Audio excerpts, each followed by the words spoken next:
Australia is looking to halve its migrant intake within 2 years in an attempt to fix what the government has called a broken migration system. Well, the government has unveiled a new 10-year immigration strategy, which includes tighter visa rules for international students and low-skilled workers. And for more on this, let's bring in Dr. Liz Allen, Demographer and Senior Lecturer at the Centre for Social Research and Methods at the Australian National University. Well, thanks for joining us, Dr. Allen.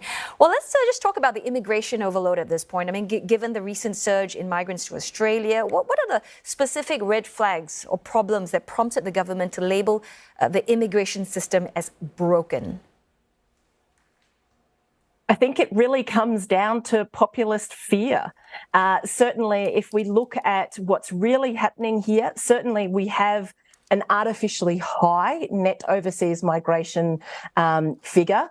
But that's because during COVID, we saw an enormous exodus of people. We had a prime minister at the time that said anyone that's in the country should go home. And so what happened then is we saw people bring forward their plans to leave Australia. And so we had net overseas migration in a deficit by tens of thousands of people.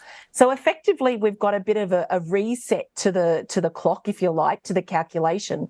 So what we're seeing here in the numbers of net overseas migration will be short-lived and is only artificially high because of COVID. But it sent panic through politicians' circles, and certainly the government is trying to look tough on something really that they have little control over. And more importantly, the figures were going to go back to normal anyway. It was just after we get over this artificial blip. And you mentioned, people in panic mode. And I guess one of them, possibly opposition migration spokesperson Dan Tehan, I mean, he has criticized the government for just being too slow for adjusting the migration policies post-pandemic. I just want to get your thoughts on that. And I was wondering, if you were in Albanese's cabinet, what would you advise him? We see this go in cycles in Australia. We see this kind of panic over population. And when I say panic over population, it's really a kind of catch for population by way of immigration.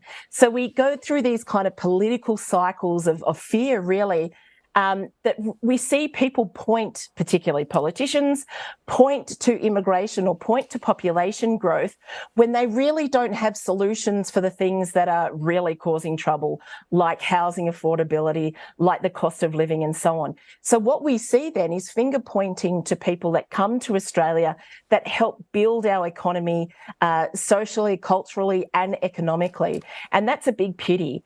If I was in the Albanese government, I would advise focus on these core issues of housing affordability, cost of living, gender equality and climate change, and quit blaming immigration, because the reality is that immigration is keeping Australia afloat. And so by way of causing trouble and saying immigration is a problem is actually, as the saying goes, to cut your nose off to spite your face. It's going to hurt us in the long run. Yeah, and Dr. Allen, you talked about, building Australia's economy, and a large part of that's got to do with the international students, right? I mean, Chinese students, we've got 141,000 of them as of 2022. And I was wondering, how would this new policy impact the Chinese students versus the Southeast Asian students who go to Australia for higher education, etc.? So we're seeing a lot of talk about being tough on ensuring integrity in the system to get away from exploitation. And part of that is to increase English proficiency and to ensure that people come to Australia with a degree in mind and also stay within that degree and not move over to something that peak bodies have suggested is kind of like a backdoor entry into the country. So that necessarily means that I suspect we will also see an attempt to diversify the countries of origin of higher education students especially. We saw during COVID the volatility of particularly Chinese students and the relationship we in Australia have with the Chinese government and so on.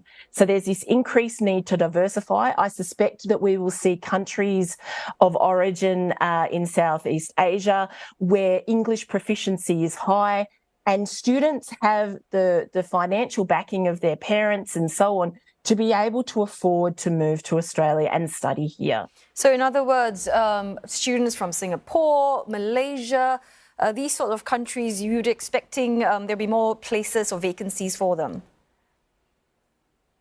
I definitely see that in the short term, there will be a drive to diversify where students are coming from, and certainly those countries will be on the top of Australia's list. Whether or not students from those locations want to come to Australia is an entirely separate question, because we've shown, particularly over the COVID period, that we've had quite a lot of discrimination and so on towards particularly students from overseas.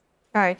And I want to talk about the sector shake-up, and essentially how will the government prevent negative repercussions for sectors that are heavily reliant on migrant labour, particularly in very important roles? We're talking about tech and healthcare. Indeed. This is a really fine balance that the Australian government needs to take. They need to get the messaging right so as to not upset local Australians. But the reality is that when it comes to things like building homes, as you said, the healthcare industry, and also new and emerging innovative industries, we require the help of overseas friends. And so we're going to need to ensure that we get that balance right. And I think most importantly, if you ask people that come to Australia and risk a lot to move to a new location and to establish themselves, I reckon they're pretty fed up of seeing these constant changes in the visa rules and the kind of changing goalposts that are needed to get, say, for example, permanency and so on. So I think there will be some pushback from people seeking to come to Australia, just as much as perhaps there's concern within Australia about people coming to the country. That's awesome. Thanks very much for speaking with us, Dr. Liz Ellen, Demographer and Senior Lecturer at the Centre for Social Research and Methods at the Australian National University.